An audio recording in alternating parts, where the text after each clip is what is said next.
Very good evening, friends. Meeting again in the session of Stuart Close Philosophy, and we have started discussing about a very large chapter from the Stuart Close, that is the infinitesimal dose. So, potentiation and infinitesimal dose. This chapter he has written in order to explain the concepts clearly regarding the infinitesimal dose. How the homeopathic potentization is related with the laws of physics, laws of chemistry. At the same time, it is not a placebo. And in order to show that, he has tried correlated the basic sciences with the homeopathy, the principles of homeopathy. So he has explained the Newton's third law of motion, or which is also called as law of reciprocal action, how the homeopathy revolves around this law. Then he has explained that laws of physics, the matter is indestructible and infinitely divisible.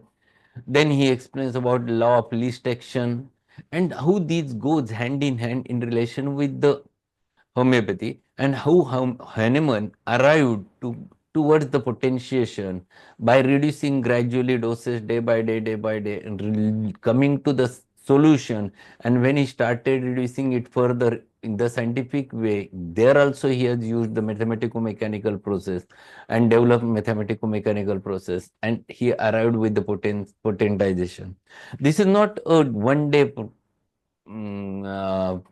thing. It is a years experimentation which led Hahnemann to come to the potentiation, at the same time to modify the crude drug substances into activity or poisonous substances into the activity.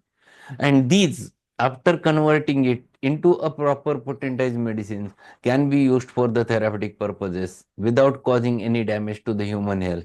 And that's what we have learned about it. So we were on page number 220. Let us go ahead with the third paragraph of it. Considered as a technical process, such a method is highly objectionable because it involves so many uncertainties. It involves so many uncertainties.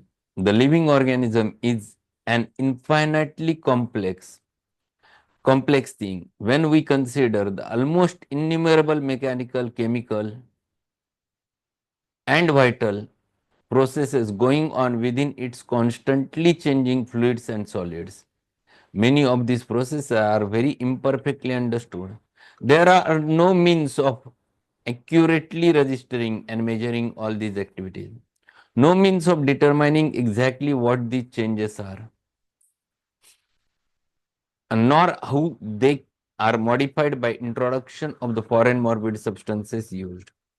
So, when we potentize the medicines, we and go further after 12C potency or 24X potency, it is not possible to find it out exactly what happens inside, because it becomes metaphysical. The physical things become metaphysical, which where you cannot locate them. You cannot exactly find it out what is going on inside and how it used to produce its action, or how it used to produce its effect on the human being. So these things are very difficult to explain, but this happens. So you cannot measure, you can accurately register, but exactly only one thing which you can find it out. If we prove that remedy, we can find it out what are the signs and symptoms which comes out. When patient becomes deceased, we can find it out what are the signs and symptoms develop. But we cannot locate where the disease is. Because disease happens in the same plane, dynamic plane, where our remedies also act. Because our remedies after 12C potency or 24X potency becomes dynamic. And because as both the natural disease is dynamic and the artificial disease is also dynamic, the nature's law of cure works. And at that time, a weaker dynamic affection is permanently extinguished in the living organism by a stronger one, if latter is very similar to former in its manifestation. So these are the things which happens, but you cannot show how it happens, and that's why it is called as a dynamic. And then he explains, in comparing this method with Hahnemann's process, it is only necessary to point out Hahnemann process is purely physical, objective, and mechanical. So whatever the method which Hahnemann have developed is a very perfect method, which is purely physical, objective, which is visible. How do we prepare the medicine? And third important, mechanical, as compared to the uncertainties which happens with allopathic treatment, because you don't know what symptoms it will going to produce and how complex it will going to produce. Second, it does not involve any uncertain, unseen, unreliable, not unmeasurable factor. So when we give homeopathic remedy, we are damn sure as this is the symptomatology and this is how it will going to work, which is not possible with the allopathic, because they were proved on either proved on animals or they are not at all proved, just a thought is used. Its elements are simply the substance or drug to be potentiated, a vehicle consisting of sugar of milk, alcohol, or pure or water in certain quantities and definite proportions. Manipulations under conditions which are entirely under control and so simple that child would comply with them. So when whatever the homeopathic medicines we are using in with this method of potentiation, and we used to give it in a proper way in the sugar of milk or in the lactose sugar, it is palatable, it is easily digestible, even liked by the children, because it is not at all bitter, it is not at all producing any harmful effects. So the effect of the homeopathic medicines and utilization of homeopathic medicine is simple. Third thing, the resulting product is stable and may easily be made so. In fact, it is almost indestructible, and the experience of a century in its use under homeopathic methods and principles has proved it to be efficient and reliable in the treatment of all forms of disease amenable to the medication. So when we prepare the medicines, we can keep it in dark room or in inside the cupboard where there are no direct sun rays effects over there. You can keep it for longer time of duration without producing any destruction over there, without causing any harm to the medicine. And it is useful for all varieties of disorders as a medication even after long time, and which are more reliable. Word used is more reliable because we have already proved it on healthy human beings. We know what it used to produce and we know how it person will going to react. The process is practically illimitable. Potentiation of medicine by this method may be carried to any extent desired or required. So this is the method. This you can go ahead right from 32 cm. You can go ahead and you can prepare a number of potencies.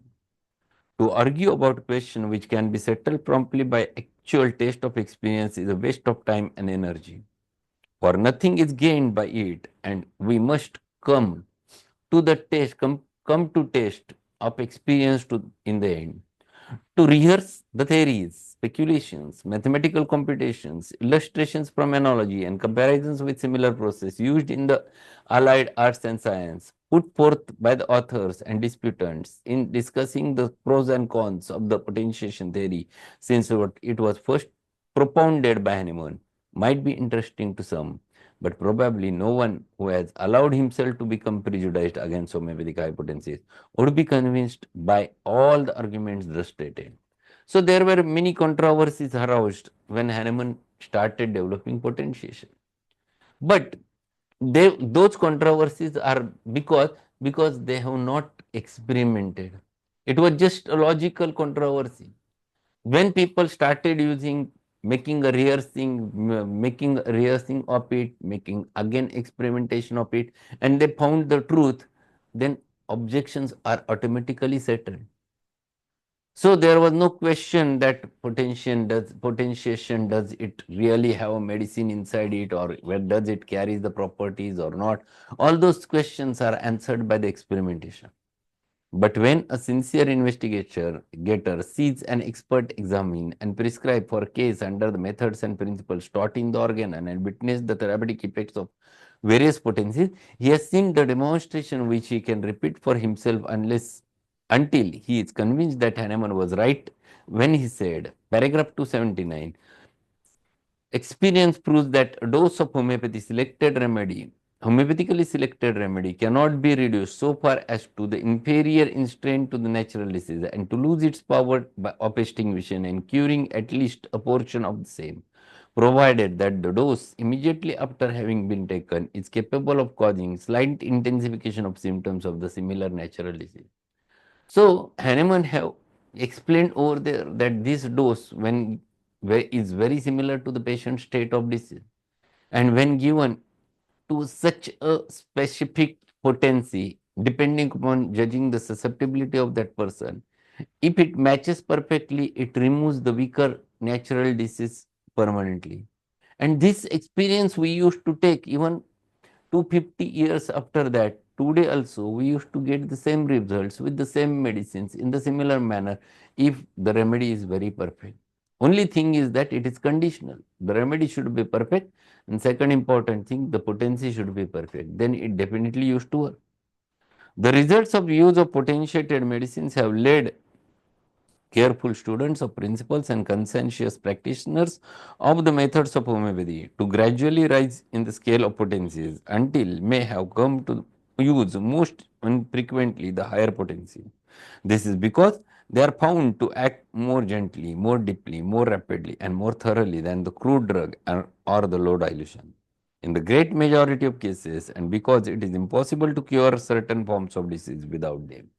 So, unless and until you start believing on it after using the medicines on healthy on the deceased human beings, and once you start using and you find results with 30, then 200, then 1 m, then you gain a confidence regarding the further potencies, and then you find it out they act more gently without causing any harm, because the lower dilutions or mother tinctures act under the action of primary action, but these medicines in after 30th potency or higher potencies generally never causes any trouble to the patient. They act gently because it contains very infinite medicine. You cannot measure, it is so minute that you cannot catch, and those doses are always are very safe to be utilized. We have already seen how the idea of potentiation was made practical by invention of what was essentially a new mechanical appliance, the centesimal scale of mensuration. Just as mechanical performance of mathematical process of addition, subtraction, multiplication, and division was made possible by invention of the slide rule. So this method which Hahnemann have derived or invented in order to prepare the medicines by centesimal scale, when he has utilized total mathematics inside it, and every time he has taken into consideration one part of the drug substance with 99 parts of the dilute alcohol or either sugar of milk, either succused or triturated depending upon what drug substance he has used. This method itself is a very good derivation of it, and this is the method with which you are reducing the material substance at the same time by applying the force in relieving the energy which was there in crude drug substance and making it more kinetic, more useful. Unfortunately, when this discovery was first announced, attention was immediately focused upon subject of quantity rather than upon quality, proportionality, and the laws of relation under which homeopathic medicines act. Objectors at once began to make arithmetical calculation of the quantity of original drug to be found in the various potencies and to be staggered by the size of denominators of the vulgar fractions which were supposed to express that quantity. To arithmetically express the fraction of original drop of mother tincture contained in one drop of 30th centesimal potency requires a numeration of 1 over the denominator of 1 with 60 ciphers added. That's such an infinitesimal quantity of medicine. That such an infinitesimal quantity of medicine could have any effect was for some unthinkable. Thus, merely because of the seeming improbability based upon prior reasoning without experiment, opposition to the new doctrine arose. Are you getting my voice? Okay. So what he has done, Yes, okay. So Hahnemann, when it is. first introduced the potency, it was not easily accepted by the medical fraternity because there was a habit of using larger doses. And as they were using very large doses, how can they expect that such infinitesimal dose will work?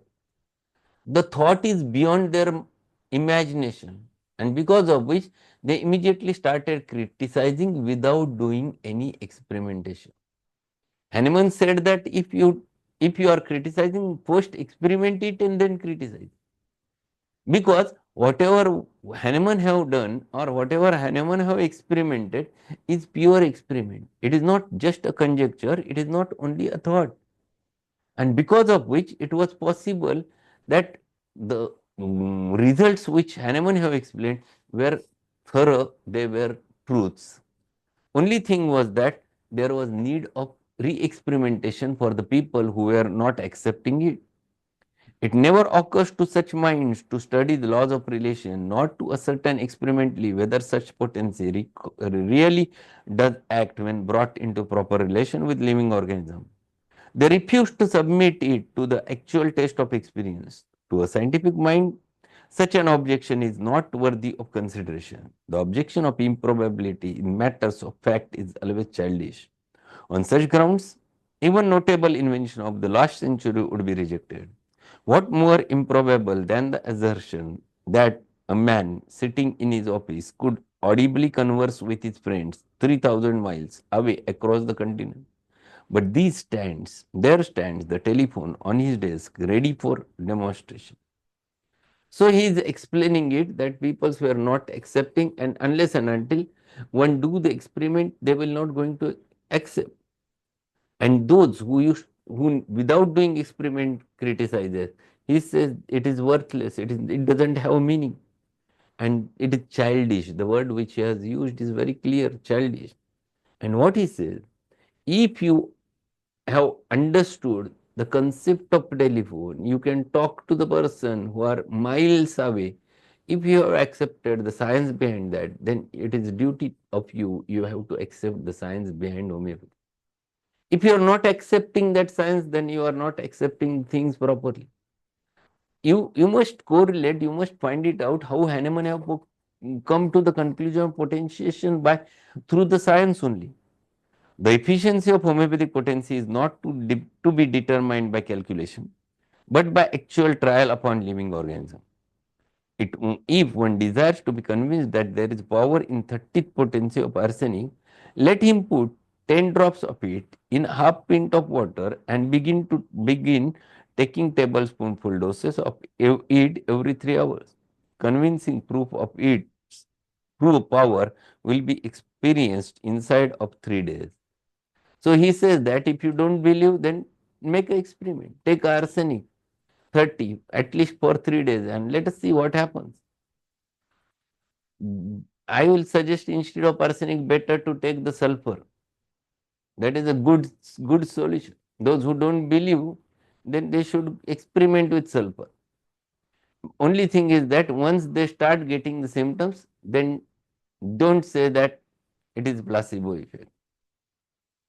To the mind of the mathematician, the astronomer, or the modern physicist accustomed to think in terms of infinitesimals, such quantities present no difficulties, but to the unscientific mind, with its crude conception of the constitution of matter, they are unthinkable, incredible. So he says that those who never think beyond the physics, they it is very difficult to understand the concepts. They are unthinkable. This is what the word.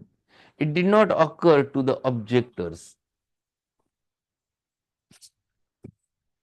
It did not occur to the objectors to view the subject from the standpoint of law of relation under which such powers and quantities act. Nor would their prejudices permit them to submit the matter to the simple test of practical experiment by which it could have been settled at once. Homeopathy, therefore, almost from the beginning, found its progress opposed by prejudice based merely upon seeming improbability. So every time, right from the first law of similars, there was an opposition because things were completely changed by Hahnemann. There was no question of principle in allopathy. Hahnemann came out with principles. There was no question of using minimum doses. Hahnemann came out minimum doses. So everywhere the things were not easily digestible for the peoples who were there at the Hahnemannian time. Hahnemann was way ahead than them, and that's why such things were not so easy for them to digest.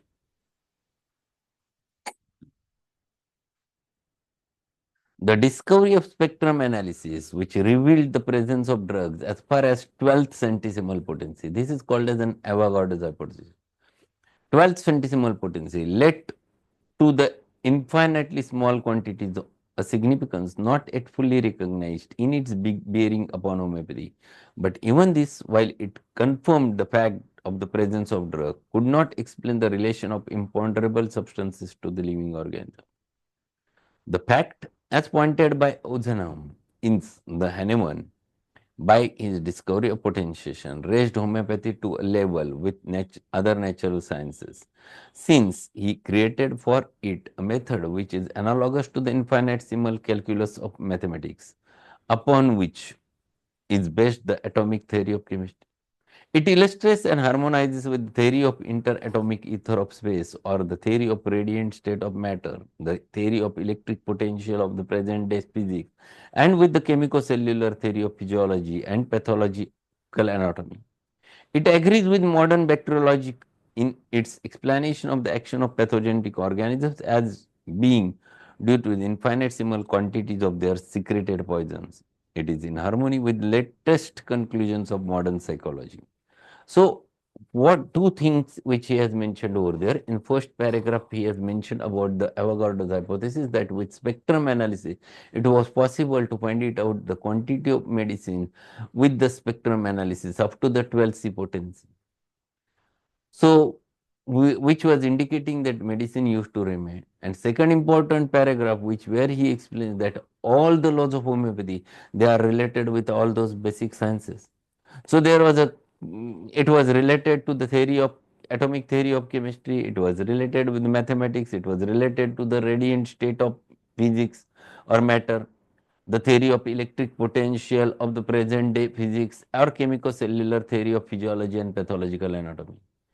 Bacteriology even, Hahnemann have explained way back, if you go through the 72 aphorism, 72 aphorism, he has explained over there is a point that all acute disorders which are generally epidemic or endemic, they are caused because of acute miasm, where he has explained in his terminology acute miasm as a bacteria or virus or the things which are invisible to your eyes.